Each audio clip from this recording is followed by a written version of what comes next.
नमस्कार। और आज जो बात करेंगे वो करेंगे जब हमें पेट की कोई भी समस्या दिन प्रतिदिन बढ़ती चली जाती है और उस परेशानी का आप जो भी समाधान चाहते हो वो समाधान आपको नहीं मिल पाता। दवाइयों में, एक्सरसाइज में, योगा में, नेचुरोपैथी में, एक्यूप्रेशर, एक्यूपंक्चर, होम्योपैथी, आयुर्वेदिक, किसी प्रकार से आप जो भी प्रयास कर रहे हैं और आपकी बीमारी जो कि तो है या फिर बढ़ती जा रही है, कम होने का नाम नहीं ले रही। तो ऐसे में एक जो परेशानी वो है पेट में साउंड आना।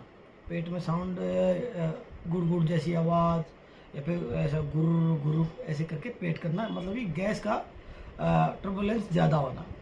तो यदि आपको कोई ऐसी समस्या है तो उसके लिए आपको 2 अभ्यास बताए जा रहे हैं। आप ये नियम अपनाएं और देखते जाएंगे कि आपकी पेट की जो गुड़गुड़ाहट है, जो गुड़ गुड़ की आवाज़ है, वो कम होती चली जाएगी। पहला अभ्यास क्या है कि अपने आप को सीधा सीधा करें,